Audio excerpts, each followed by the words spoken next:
Hello students. आज हम इस वीडियो में पढ़ेंगे क्लास 6 के इंग्लिश लिटरेचर का चैप्टर 9 और चैप्टर का नेम है आर ट्री। यह एक पोएम है और इसके पोएट हैं डेविड हार्मर। ये एक छोटी सी पोएम है और जब ये पोएट इस पोएम को स्टार्ट करते हैं तो वो उस टाइम पर बहुत खुश होते हैं, हैप्पी फील करते हैं। लेकिन जब लास्ट में आते आते पोएम का एंड होता है तो वो थोड़ा सैड मैनर में आ जाते हैं। उनको बड़ा ही पेन फील होता है ट्री को लेके। चलिए स्टार्ट करते हैं। स्टार्टिंग में प्री रीडिंग टास्क दिया है।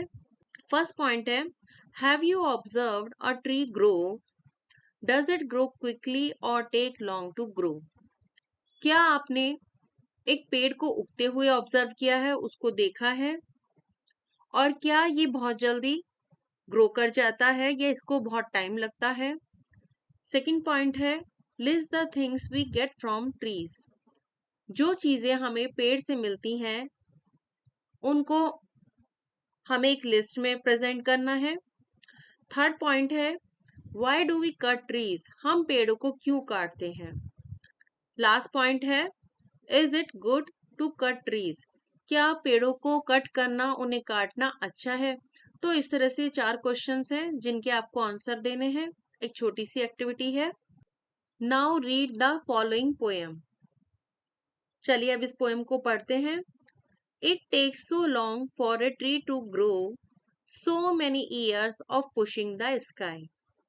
तो पोएट कहते हैं कि जब भी कोई ट्री बड़ा होता है, ग्रो करता है, उसको यह करने के लिए काफी टाइम लग जाता है, काफी साल लग जाते हैं। So many years of pushing the sky. Pushing the sky का मतलब है to reach and touch the heights of sky. तो यहाँ पर जो पोएट कहना चाह रहे हैं वो यही बता रहे हैं कि पेड़ को बड़ा होने में काफी साल लगते हैं, उसकी हाइट धीरे धीरे ही बढ़ती है। Long branches stretch the arms, reach out with their wooden fingers.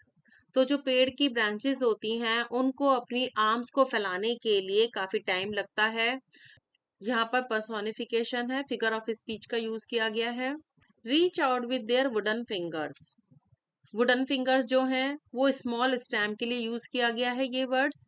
और पोएट कहना चाहते हैं कि पेड़ को अपनी छोटी छोटी जो स्टैम्प होती हैं उसको भी ग्रो करने में काफी टाइम लग जाता है।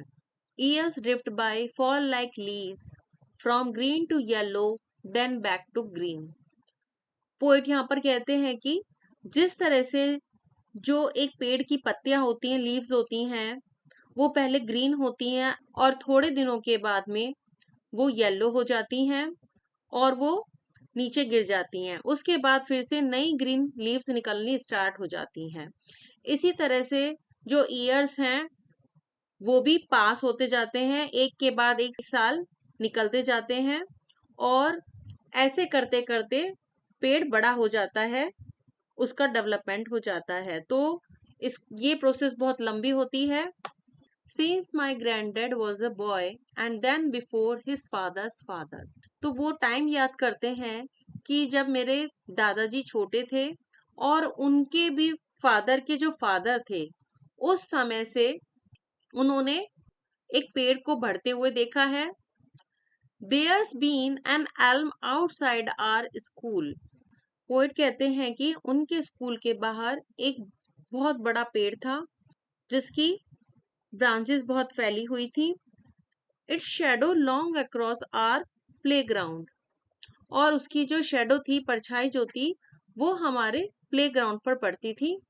Today 3 man ripped it down. और आज 3 लोगों ने उसे काट दिया है।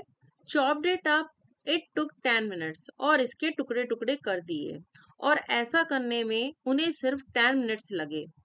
तो यहाँ पर जो पोएट हैं बहुत ही पेन फील कर रहे हैं, उनको बिल्कुल अच्छा नहीं लगा। पोएट यहाँ पर ये कहना चाहते हैं कि एक ट्री जो होता है वो बहुत ही हमारे लिए यूजफुल होता है। इसकी वजह से काफी एनिमल्स को फूड मिलता है, हमें फ्रेश एयर मिलती है और ये हमारे लिए काफी हेल्पफुल होता है।